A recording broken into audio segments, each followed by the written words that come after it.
Nearly 50 years ago, Jan Wenner co-founded a small little music publication in San Francisco.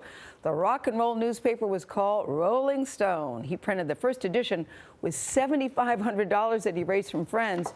Wenner was just 21 years old at the time. Wow, he wrote this in the editor's note. We hope that we have something here for the artist and the industry and every person who believes in the magic that can set you free. That hope translated into success. Rolling Stone has now published more than 1,200 issues. It covers and shapes music, politics, and pop culture. Two of its best-known writers, Tom Wolfe and Hunter Thompson, spoke with CBS in 1987 about what makes Rolling Stone so special. Rolling Stone has been extremely flexible and willing to take chances and not frightened. With Rolling Stone, I was given the room and the range to really kick ass, to stomp on the terra, as Lord Buckley said. And very few places will give you that. The magazine is celebrating its golden anniversary with a new book. 50 Years of Rolling Stone features an introduction by co-founder Jan Wenner, and he joins us now. Good morning. Good morning. Way back 50 years ago in San Francisco, what the hell did you think you were doing? Well, I didn't know. I mean, I was a kind of wild rock and roll kid who loved music and wanted to do something about that, but I had no idea of what it would ultimately become. It would become such a big mainstream publication located in New York and talking to presidents and going to Oval Office and Air Force One and doing all that. But it was rock and roll, too.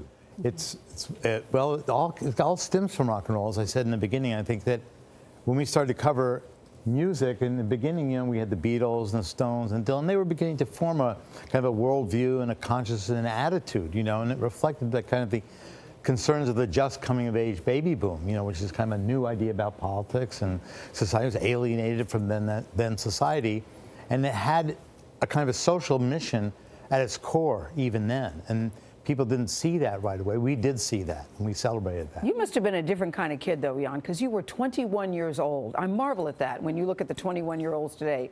Now, I can remember what I was like at 21. Just the fact that you could think that at 21. You said you wanted to give rock and roll a voice. What was the story for that voice that you didn't think, that you thought was missing?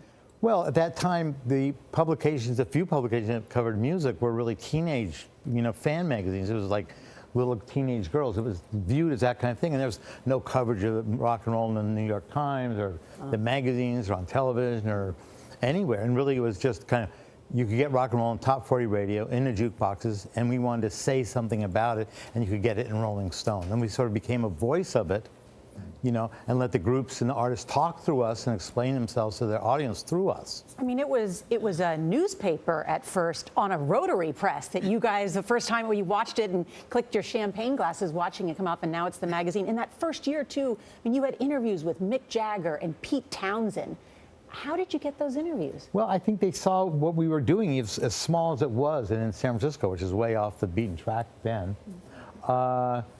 They saw what it was and they liked it, and they realized that we were taking them kind of on their own terms, and reflecting the kind of seriousness with which they took their music, and not just what colors they let or what they want and looking for in a girlfriend or something like that. And they something of substance. And they respond to us. They wanted to talk about it, and they knew that they were going to get taken seriously. What else you did is you found the great Hunter Thompson, and the great Annie Leibovitz, and then you said about Hunter, I could never find another Hunter. Well, you just, it's a one of a kind. There's certain, between his skill as a writer and a reporter and his, really colorful, he was also an amazing personality. You had him on many times. I mean, it's just, loved him. Being with Hunter was, you knew you were going to just have the most kind of exciting time of your life, with him. Something, you're always going to live on the edge of danger, just being with him. You're in a car with him, it was dangerous. Yeah. And Annie Leibovitz, back to Charlie saying about Annie Leibovitz, because you wanted that magazine, that paper to have a look. I believed in photography, and I believe an essential part of rock and roll was the look of it and the style of it and the image of it. And so I wanted photography, and there was good photography.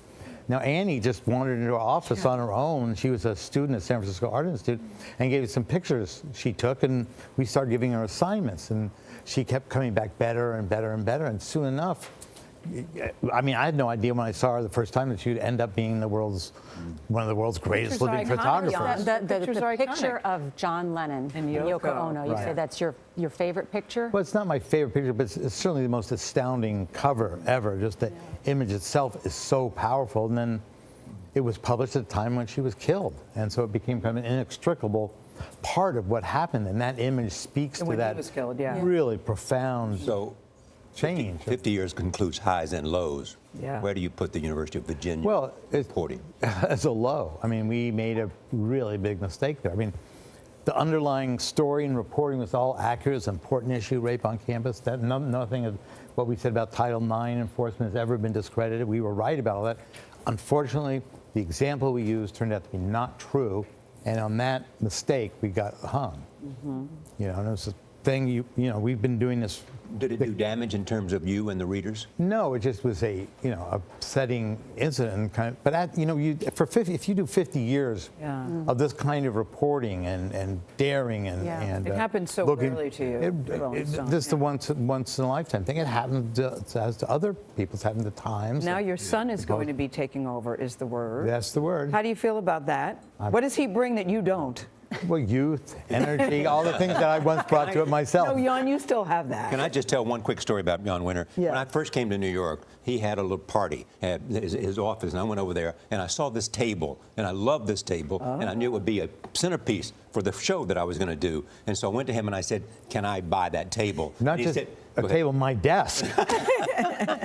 And he said to me, "No." Oh, no, he said, "Let me check into it." He called me back and said, "I can't do this because it was at the original San Francisco desk." But what he did is he found me and helped me find the table that has been at the centerpiece of my show He did for more that? than 25 years. I didn't know Jan Winter that. did that. Yeah, and All right, now, Jan. now Charlie sits at a round Exactly. table, the original Because Jan of Lennon you. table. Just like that. Jan, I Among get the our many biggest kick accomplishments. out of looking at your pictures younger. I mean, look at you. I look at your face and what you were thinking. You were such a know. kid. I know. I was. Look what you started. Congratulations on 50. Thank you very much. great. Thank you, Norm, Let's Charlie, hope it Gail. 50 Pleasure to be more. here and celebrate. 50 years of Rolling Stone is on sale now. Too bad it's a little book, Nora. Oh, it's a good book. I'm getting it Big R. signed. Yeah, I'm I getting it am signed. too.